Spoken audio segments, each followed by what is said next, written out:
All right.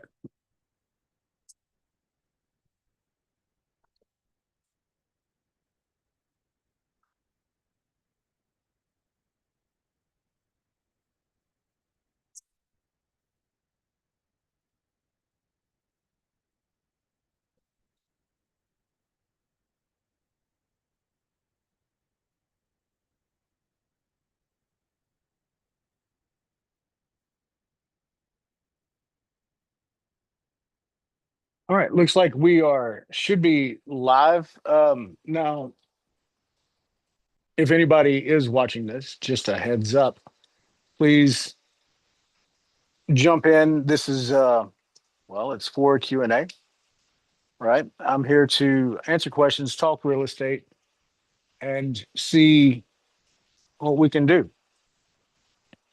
This is a completely new attempt for me, by the way, to try something different, just kind of get out of this backdrop that I've got. Let's see.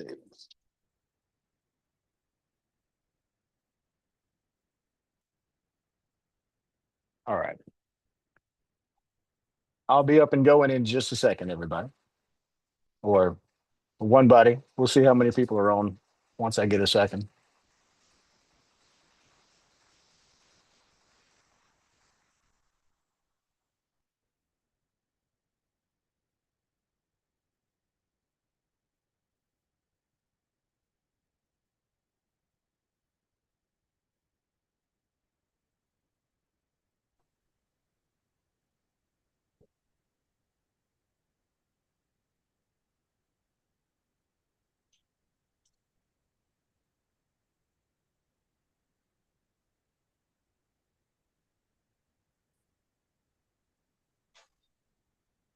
All right.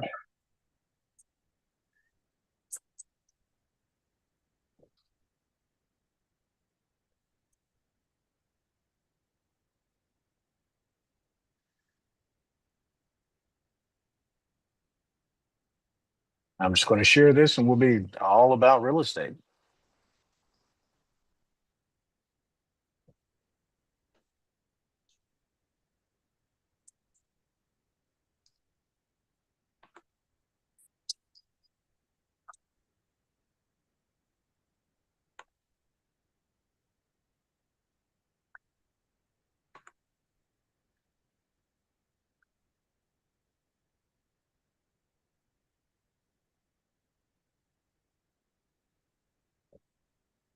All right.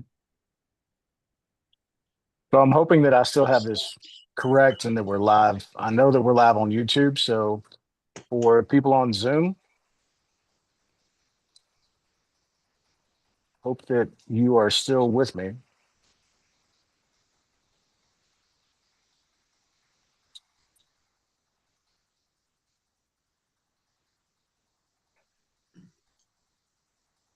I'm here, Lee. This is Steve.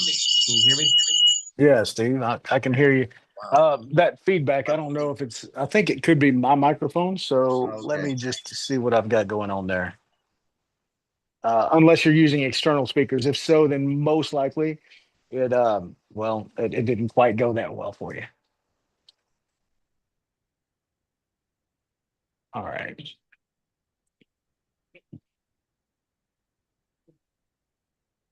Yeah. All right. It seems like there's a small delay. So thanks for troubleshooting with me on this, by the way.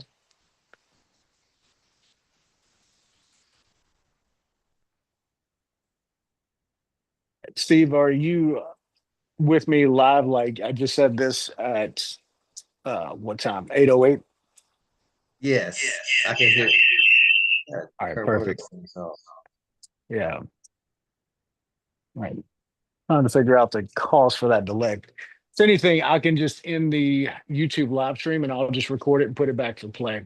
So I'll do that.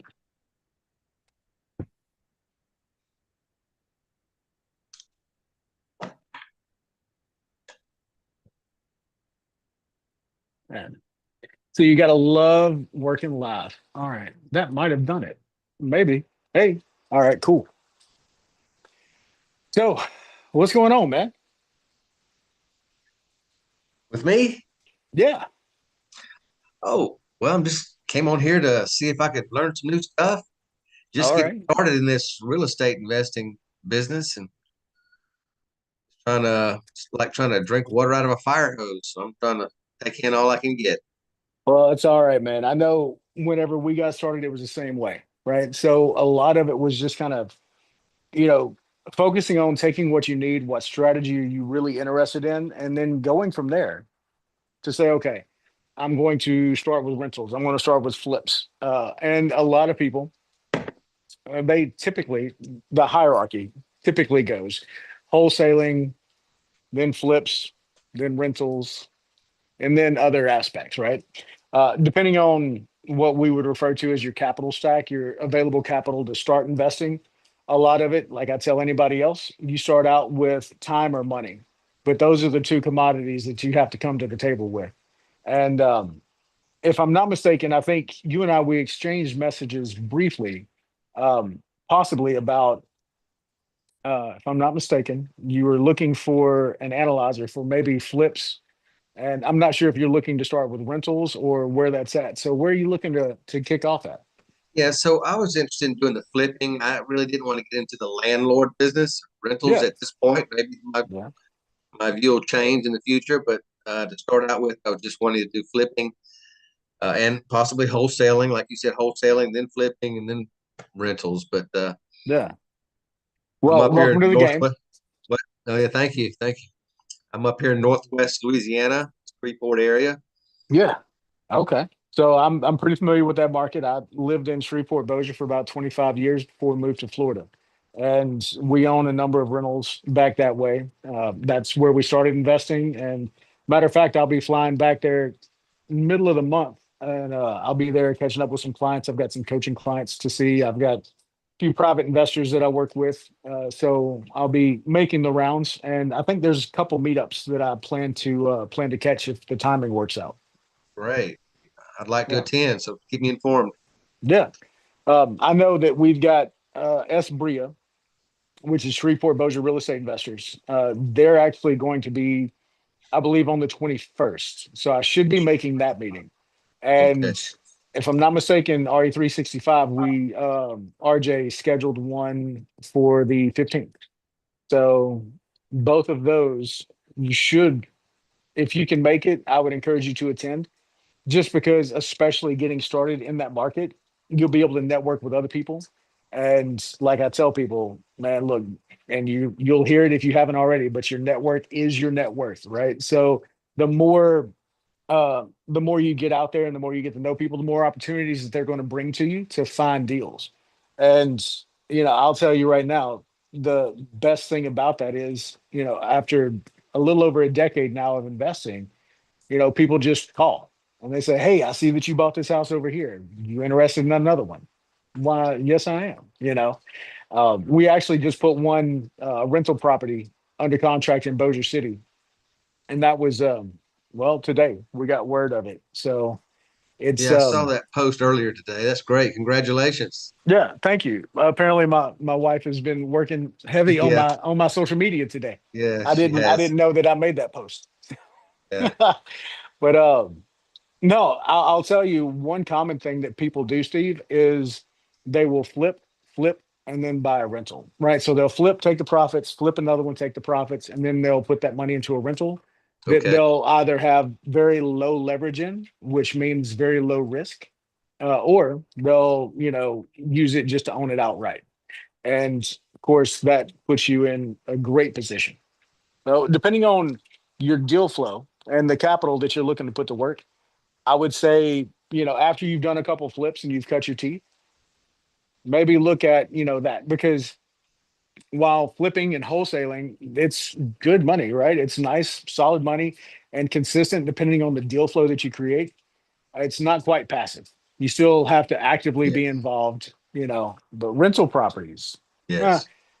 you can be as involved as you want to be, or you can do like me and turn it over to a property manager whenever you go to another market. I've been in Florida for oof, going on 3.5 years now, and I've got a friend and business partner He has a property management company and he takes care of our stuff for us. And, it's good to be able to rest easy and know that when the first of the month comes, you have income coming, you know? A good passive income. Yeah.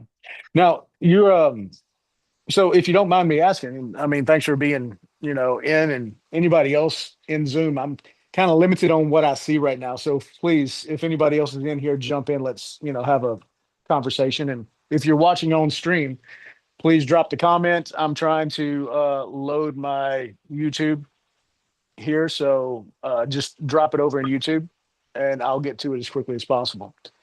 But one of the things that I was curious about for you, what kind of prompted your interest in real estate specifically?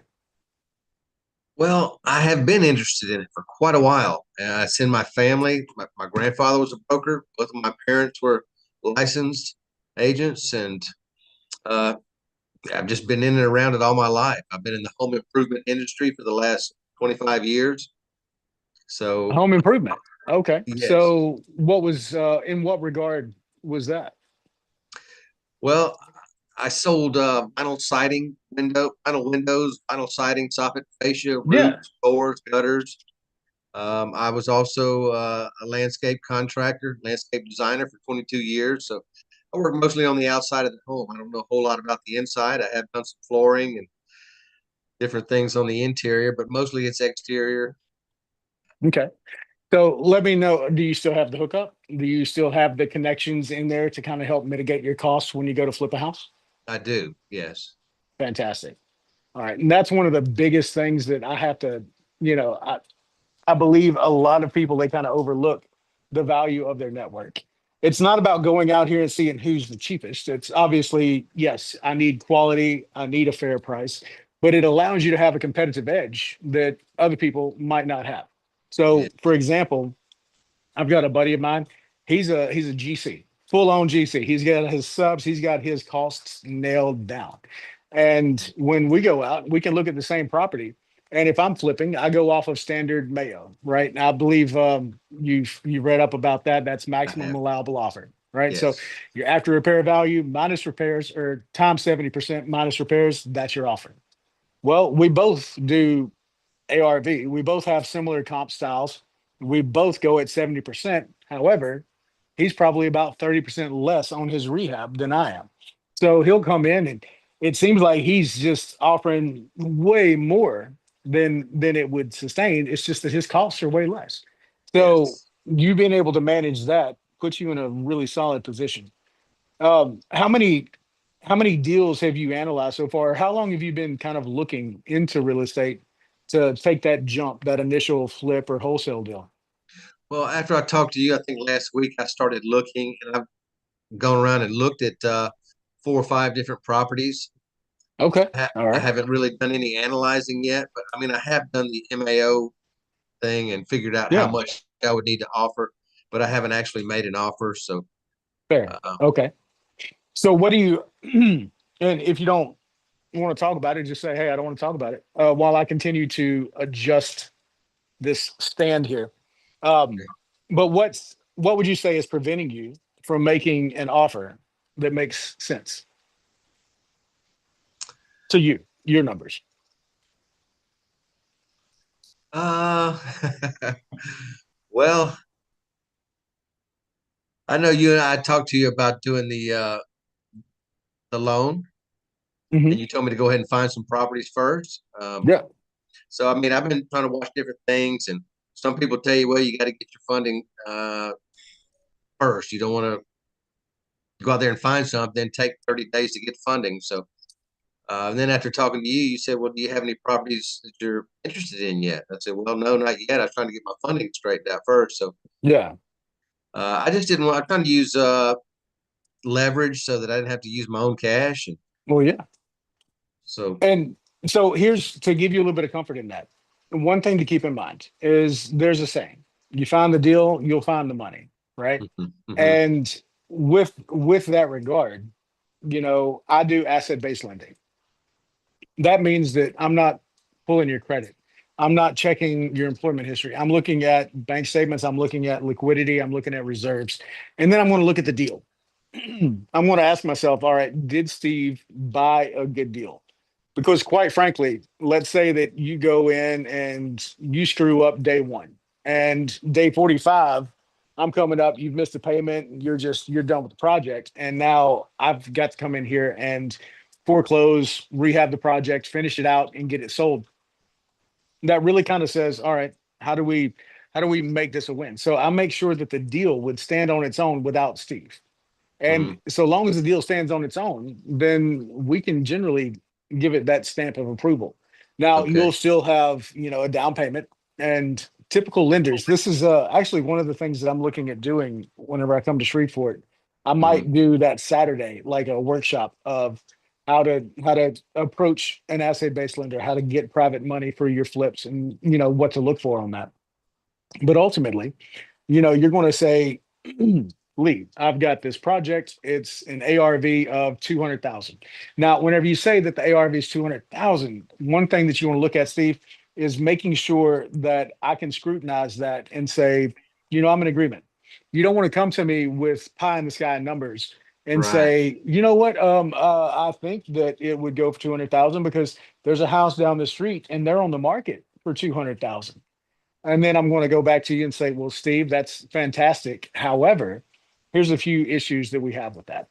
Number one, that house is 2,000 square feet larger, or any of these things. So you Yeah. want to be able to learn how to set or comp an ARV based on what you would say are similar homes in the neighborhood. Okay. So So I've typically, been and relying on this real estate agent that was helping me, showing me some houses. And she was yeah, giving me these really high comps, and I knew good and well the houses in that area weren't worth 275 to 285. And I yeah, went and kind of did my own research and did it, and I came up with like 219. And so I called another realtor and asked, "Hey, can you comp this address?" And she said I was right on the money at 219. So yeah, I'm not fooling with that lady anymore. She's giving me a pie in the sky, like you said. I'm more yeah. realistic, and I know when I look in the neighborhood, I can tell if it's worth 275 or not. Well, and one of the things that I tell people, and in reality, is that whenever everything's said and done with, and the day is done, and everything's out there, you're the one on the hook for that note, right? Right. And I would ask Yeah. that agent, "Hey, look, if you miss the mark, are you going to write me a check for the difference?" Yeah. And really, it kind of puts a lot of people on their back feet. And I'm going to tell you, I'm not the most popular agent when it comes to that because I know a lot of agents, and I don't know this agent that you're talking about, so I'm not going to speak to it. But some agents, and I'm just trying to get to where I've got better lighting. Yeah. Some agents they need to make a commission check.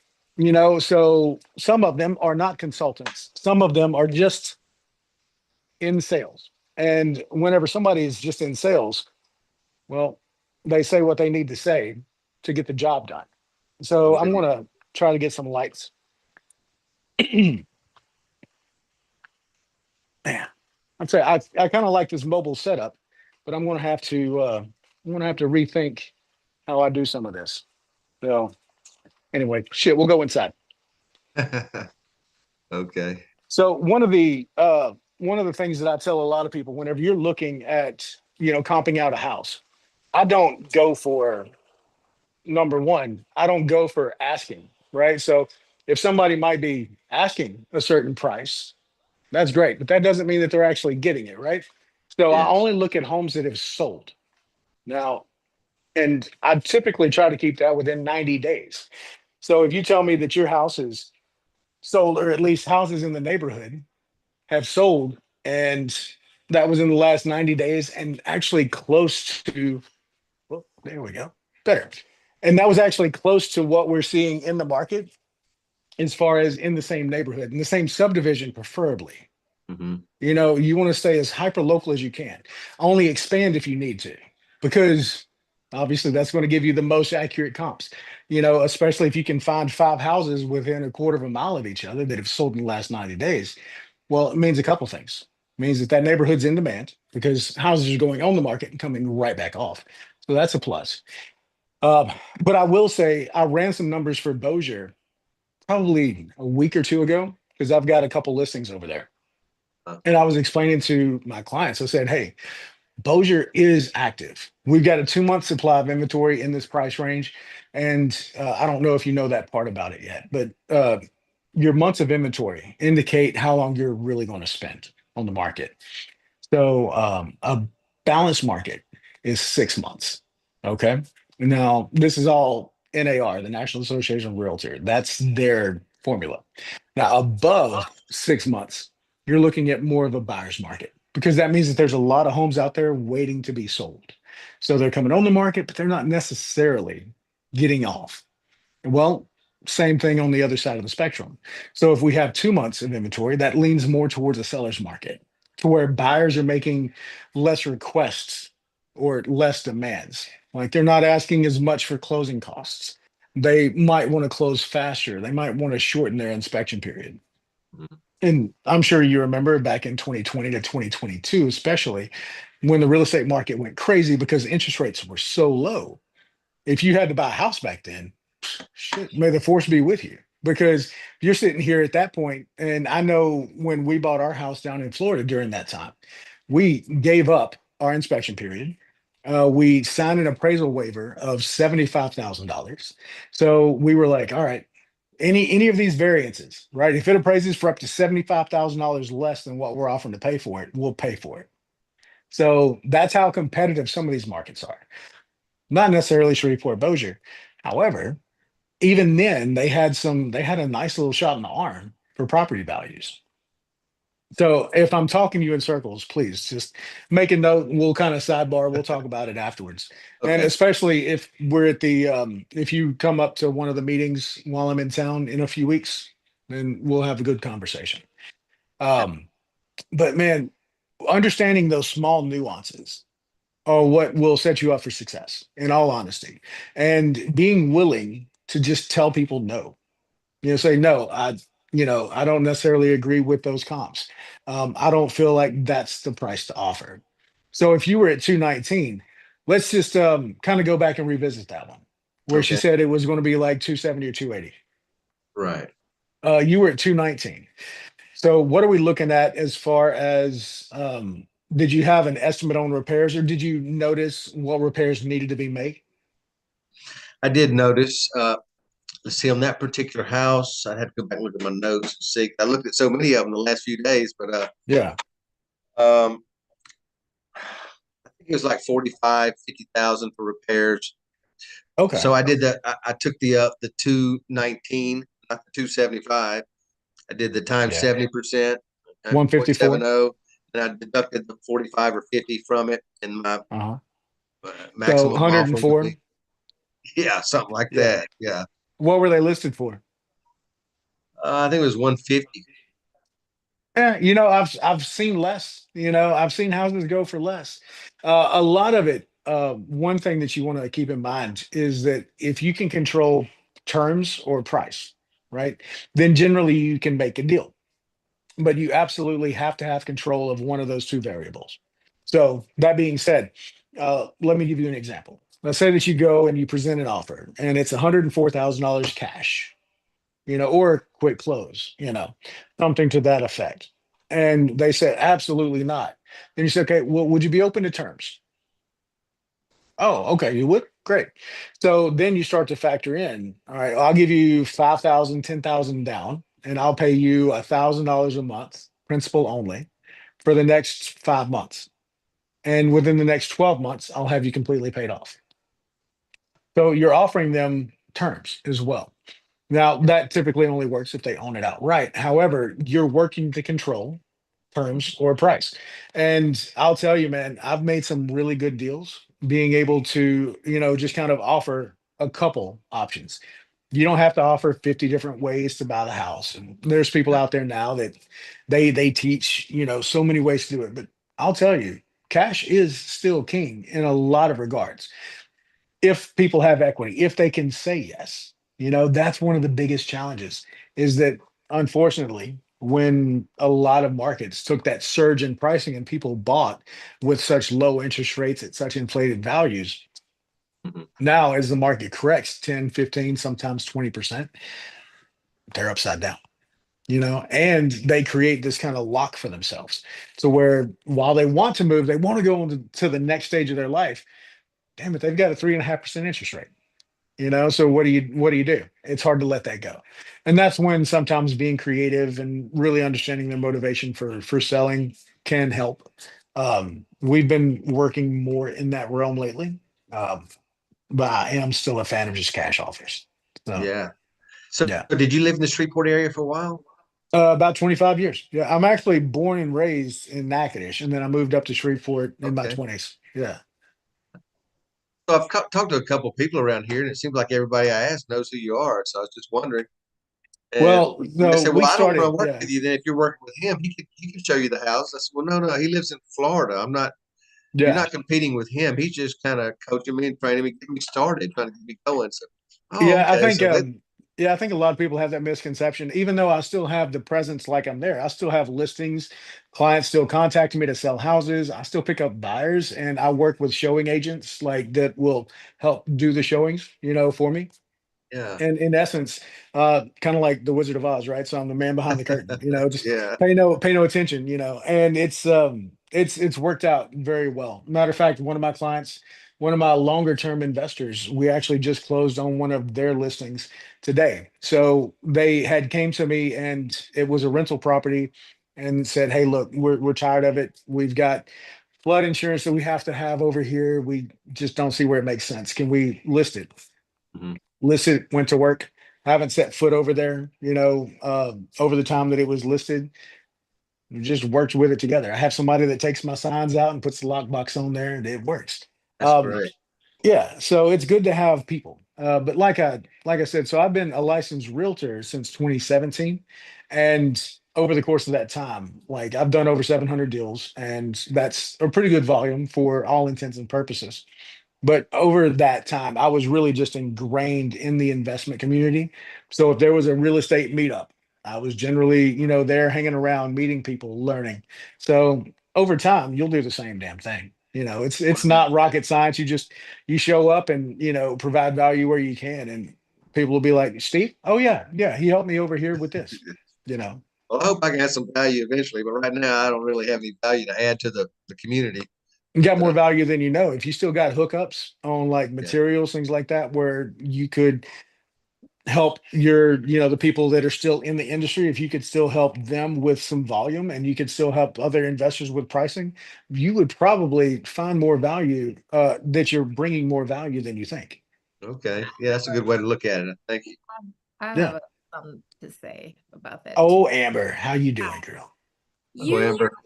the fact that you're improved, like Shreveport is rough right now. The fact that you're trying to d- do something nice with homes, that's adding value. Like just that city needs so much help, and Yeah. yeah, it needs people to do, and it's hard to do it. So to because uh, like Lee was saying earlier, the appreciation numbers just aren't there like how they are. It's so much easier to go to another market and make some money. So the fact that you're doing it there and taking like like be with like fully knowing that the cut isn't gonna be like how it's gonna be, it would be somewhere else. Yeah. That's the value. So that's the value. Sorry, Okay, I'm well, thanks. so good. So I was quiet you for the think most part, but No, no, no, I do you love think it. Bossier is Jump a in. better market than Shreveport is? I don't know. I don't deal in You know, Bossier. I oh, deal you in don't? mm-mm. Oh, okay. What about you, Lee? Do you think Bossier is a better market than Shreveport? I don't think that one's inherently better than the other, because we own properties in both, right? And would I still buy in Shreveport? Absolutely. Would I still buy in Bossier? Yes, sir. So I think that a lot of people they tend to say, well, this one's better than the other one. If you're worried about crime, there's crime everywhere. It's the type of crime, and also you want to keep in mind that if people like us don't exist, if investors that believe in bringing an area new life don't exist, then the new life doesn't happen, right? Because a lot of people they don't understand that. Let's say that you want a Starbucks or you want a Dunkin' Donuts or you want nice coffee shops, right? It's not going to happen until people start to rejuvenate an area. And then whenever that comes and they see that, oh, okay, well, we've got less dilapidated houses, then we've got homes that are nicely remodeled. Okay, so we see that it's trending in the right area. So now they're going to start to do traffic counts and everything else and feasibility studies to see does it make sense to build or invest over here. And I think that a lot of people realize that commercial and commercial growth follows rooftops. So whenever you start to see where an area is kind of losing value and kind of on that downhill slide, there will be a time. It might be a long time, but there will be a time that it starts to come back because people like you and I believe in those areas and we're going to start to invest in those areas. So just for those reasons, no, I'm not shy about Shreveport. Okay. Yeah, but Good. I'm also all about a good buy and hold. And I know that your thing is flipping. So just from investor to investor, I'd flip in Shreveport and Bossier. Yes. In the rental aspect of things, now just my buying criteria has gotten tighter just because of interest rates. Mhm. People complain about residential interest rates, at 6.5 and 7%. Well, whenever we're still paying 8% as as investors for our loans, well, quite simply, we have to offer less to offset the debt service because that component is going to be fixed for at least 5 years. So with that, while we are more conservative in how we purchase, we still purchase. It's just a matter of will the sellers take our offers or not. Right. Yeah. Gotcha. Yeah. Okay. So that's the other nickname. I'm sure people have heard it before, but I've been referred to numerous times as lowball Lee because I'm not afraid to go over here and make a low offer. Just that I make the offer that is based on my numbers. And a lot of it is the debt service. Because well, Steve, have you read that book that I sent you yet? I'm on chapter 5. I'm getting there, but I didn't Okay. read all those definitions at the end. You said, "Did you read all those?" Me neither. Well, I read every single one of No shit. Well, no, that was just kind of a little joke in there, plus some good filler. But a lot of it really kind of comes down to, how you start in real estate and how I started in real estate could be wildly different, could be insanely similar. But we did. We started with $6,000, which means we started with three and then we seeded another 3,000 piles of cash to invest. So as we started working through that, we had to be very, very diligent about how we purchased and very strict on our numbers. So when somebody's asking $125,000 for a property, it didn't matter what they were asking. It was just a matter of what can I afford to pay. And a lot of that was because I had the strategy of purchase cash, rehab it, and then I would refinance it. It's very commonly known as the Burr method, but I do it with 100%. So that means that, for example, if I buy a property for $45,000, I put $15,000 into it and it appraises for $110,000. The bank would give me roughly if I was to refinance it, you. Your but I phone, don't. your microphone cut out there. The bank would roughly give Oh, you what? the bank would give me roughly $88,000. Okay. But if I'm only in it for 60, I don't take the 88. I only refinance the 60.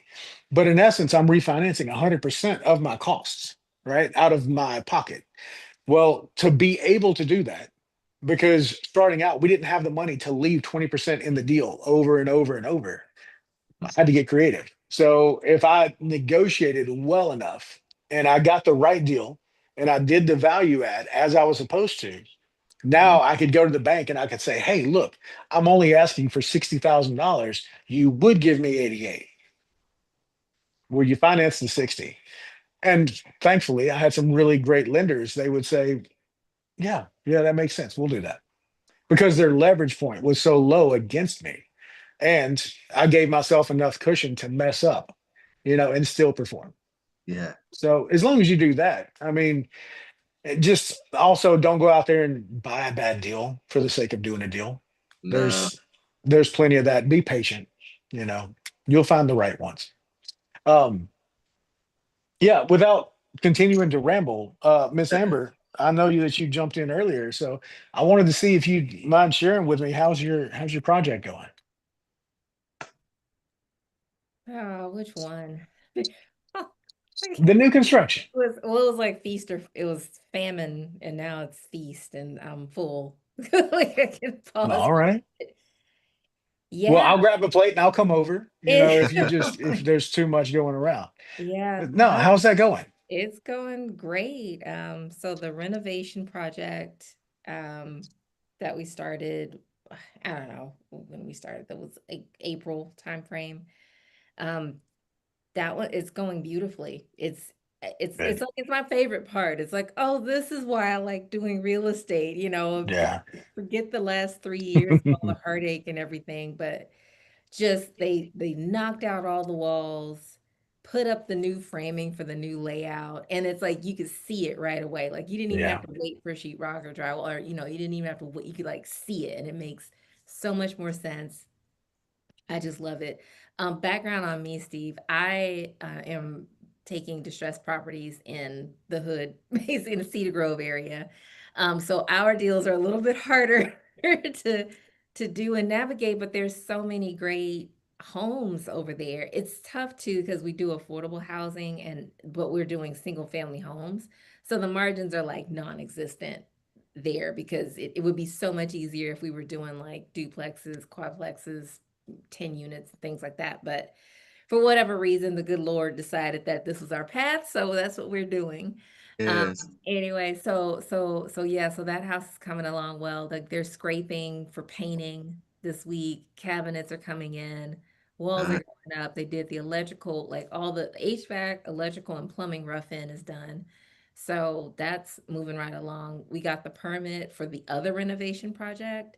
So they did Okay. the demo on that one. They've done some of the framing, but that place has like 10-foot ceilings. So the builder, yeah, they didn't deliver the right material, so they had to come back and take. So that got paused for a little bit because these homes are just amazing. It's such a pity that they just got run down like how they did, but that's okay. We're gonna make them cute. so when Well, you and I say believe in affordable you. housing, is that Section 8? What is it? Tell it. Section It 8? it's it doesn't have to be Section 8. We will take, but specifically, so we've got funding from the city of Shreveport and also from Louisiana Housing Corporation. Okay. The two renovations that I'm talking about are being funded through the Rental Restoration and Development Program. That was funding from parishes impacted by hurricanes Laura, Delta, and one tropical storm. I can't remember the name of it. Anyway, we applied for it and we were able to get $118,000 in funding to do the renovations for those for each one. So it's 118 for one, 118 for the other. And the houses weren't impacted by those storms. It was just the parish received funding, qualified for it. Okay. So that's how we were. Nice. Great. It is nice, especially because all the metrics that Lee just walked through, those homes don't meet. So there's no Oh, way we would have been able to get funding yeah. to But hang on. No way that you were able to get funding. But how did you get funding, Amber? well, because oh well, okay, yeah. And then the other thing about with funding from the government is you have to pay for it first, then they give you the money.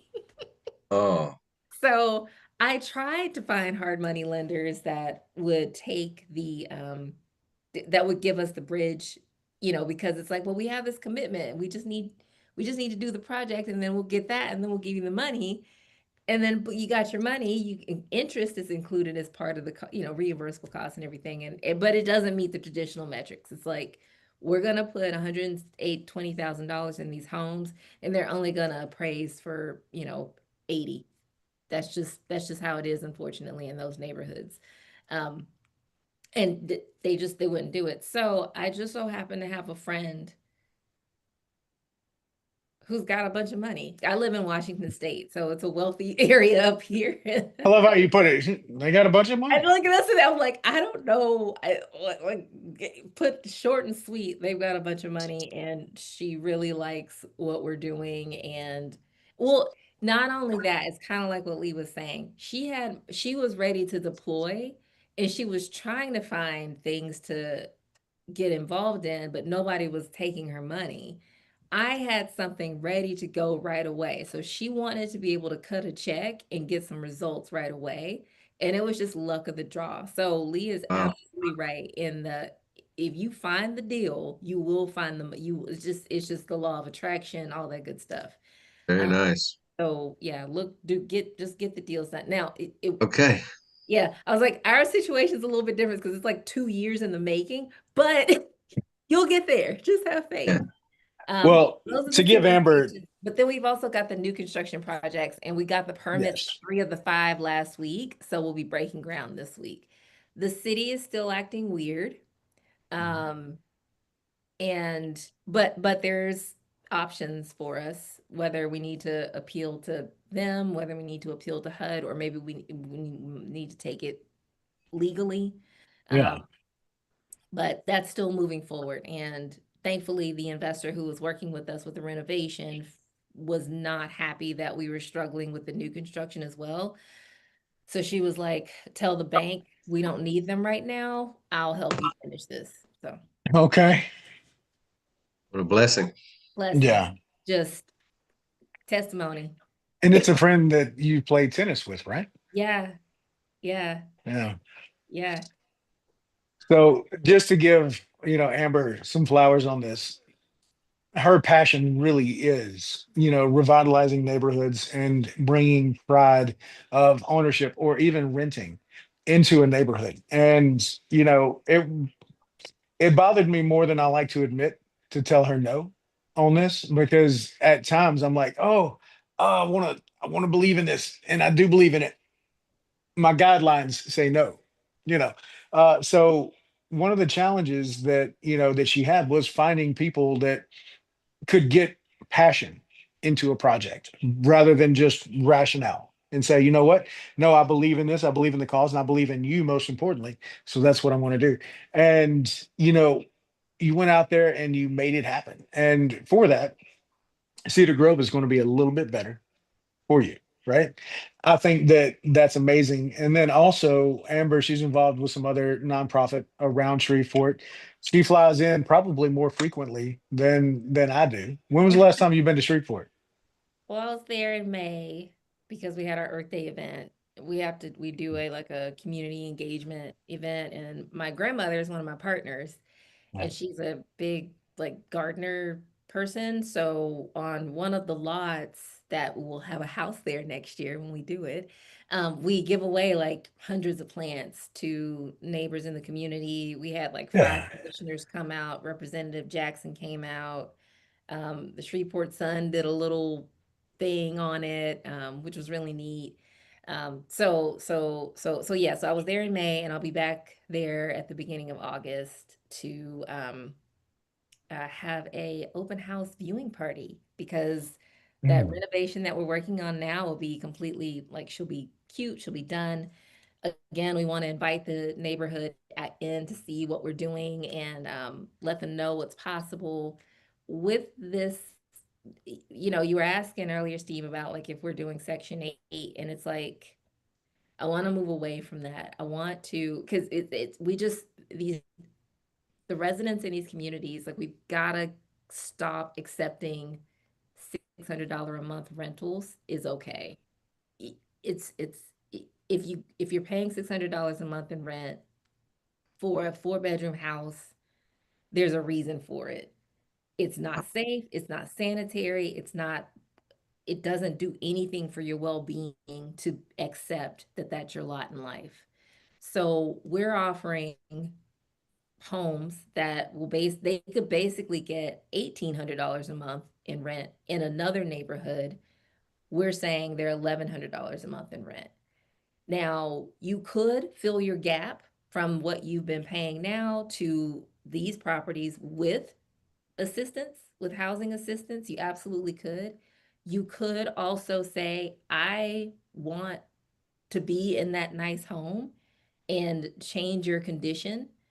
We would offer services because one of the things we want to do eventually is have like a little community center of some sort. I am excellent at grant writing and paperwork and all that good stuff. So I'm happy when I come on those trips. It's like, all right, I'm here for 48 hours. Let's fill out these paperwork. Let's get this funding and let's get you to the point where you can get this because that's the only way anything's going to change. Handouts won't solve anything. people have to accept responsibility. But right now the gap is too far from the accepting responsibility and what is possible. So we're trying to bring it to like, okay, this is what's possible and it's right in your backyard. Just do the work and we'll help you do it to get there. It's not a handout. It's not a Yeah. handout. Okay. So it's like the goal is with the rentals, kind of bridging that gap and bringing the safe quality housing to the backyard. And then after we get through these projects, because it's 7 in total, and that's a lot for us because we are a small business. After that, we plan to purchase more, and then we want to make those available to sell so that then we do have valuations and comps in that neighborhood so that the banks don't have an excuse anymore to say that these $150,000 houses are only worth 80. Hmm. Easy. Well, it relatively, so one of the concepts that someone, had explained is, let's say that you go out and you buy 5 houses at $30,000 a piece. And then you take those houses and you fix them up, you fix them properly. So let's say that you're in the properties for $100,000 each, right? Between purchase and renovations. Well, then you go over, and now this is market manipulation, hands down. I understand it, but somebody shared this with me. So then you go and you create another corporation that buys these properties under terms at X price. You have just set the comps in the neighborhood for that. And then that allows you to now go in and purchase. And then that, I'm not saying that it's right. I'm just saying that That's how people have you done do it. it. That's Yeah. that's how it's done. Yeah. That's how you start to push it. Yeah. Yeah. So, Yeah. but I just really admire how, because we've had those phone calls, and we've had those chats where just dejected and felt almost defeated, and I'm glad that you stuck with that, because I know the easy thing would have been to say, you know what, this is a passion of mine. Bills got to be paid though. And, kept going on to something else. But you stuck with it for the better part of at least a year that I know of. So if not, what, 2 years trying to get Yeah. this going? Yeah. I mean, we've been doing it for 5 years, but the trying to get these major projects going, it was September of 2022 when I filled out that first Yeah. application, and we're finally about to be able to have a building. Yeah. Yeah. Well, Go for it. Sounds like you have a lot of grit, determination, and perseverance. Craziness. He I don't does. know. yeah. Well, and the funny thing is I find it so fitting that you found the solution to your problem where your passion is. And that is, you have a passion for tennis. You're like, I just need to go bang a ball around for a little while, and then lo and behold, you have a conversation that just leads to somebody saying, I've been looking for something to do something, to put money towards. God, I've been bored. And you're like, wait, what? You just didn't have money? Cool. I have a project. Yeah. So yeah, that's one thing that I kind of smile about, just knowing that, God, universe, whatever your particular belief system is, provides, and it's funny to just kind of see sometimes that the dots connect in the most unusual or unexpected ways. Yeah, So this is definitely going in the biography or whatever. It's like when you read about Starbucks and how he talked to 147 people, investors, before he yeah, finally got the yes. And yeah, but there's plenty of other of it. Like there's always that moment where like it's terrifying, but also beautiful how this really is just a game of inches. It's just yeah, that one more question, that one more day, and just not giving up yeah, that makes a huge difference. It was like, and because like I'm shy, I don't.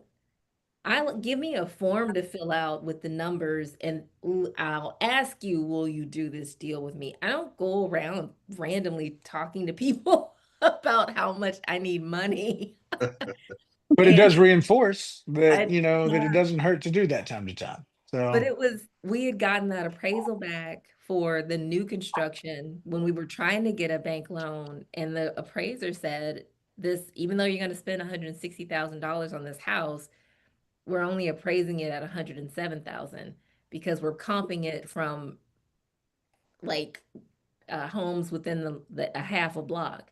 And it's like, that's not right. It's a new construction home. You have to go outside the neighborhood to comp it. Yeah. Like you're violating rules and regulations right now. Like you can, but it's like I knew like why it was done, and I don't know, that just infuriated me. So she had made a comment about how we were struggling before, like a year and a half ago when I played with her, and then she took a break for a long time and she had just come back.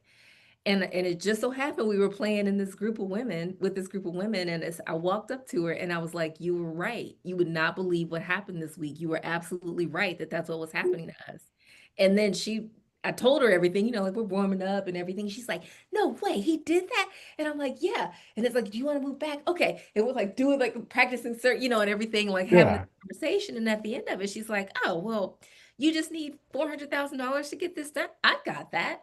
Let's talk. I'm retired. I'm looking for stuff to do." Wow, like out of nowhere. Nice.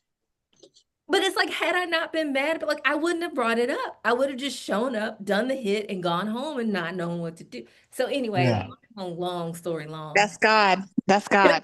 Long story long. That's going in the book. I don't blame you. Just do me a favor. Number one, I'd love a signed copy. Yeah. And number two, just leave the part out about Lee ignoring you or telling you that your loan wouldn't fly for him. That's So but just, that's the beauty of it though. but That's don't leave my name in there. My goodness. You could just say this dang handsome guy with an epic beard just, I think shot that's me the down. thing. It's there's a lot of people can support you even though they're not willing to take a risk on you. And Yeah. that's a really important lesson, I think, for you know what I mean? That's a really, really that was a really important lesson to learn. And it's like, well, just because I got that no, it's not me personally. I don't Right. take it personal. And you have to learn that. You have to learn to Yeah. not take it personal. So I don't know. I'll Well, leave you out if you want, no, I but mean you I can really leave do. in the, just change the name for, Okay. for likeness. But no, that's and that's where, I remember looking at your deal every which way that I knew how. And I was just like, I even remember I was talking to Kathy about it. And I said, look, I don't see how we can do this and still manage our risk.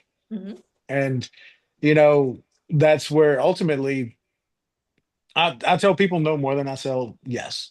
However, the chances of me saying yes increase with the better the numbers are. Unfortunately, the numbers just weren't that great, and you needed somebody that was liquid, very liquid, and more so able to chase passions, than making sure that the dollars lined up. And Everything happens ah, for a reason. have you brought your financier down to Shreveport to kind of let them see the vision, or are you We just kind of keeping them on She will board be with joining us. photos, videos? She will be joining us in August. All right. Well, I hate that I'm going to be missing you on that because I'll be there mid-August into the third week Oh, or I'm sorry, mid-July into the third week of July. And yeah, but what do you do, right? yeah.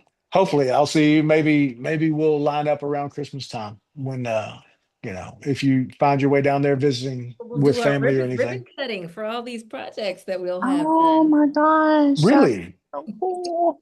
Well, hopefully we will be there then. Yeah, yeah. Yeah. That'll be cool. I'll even drive over from Monroe or up from Natchitoches just to attend.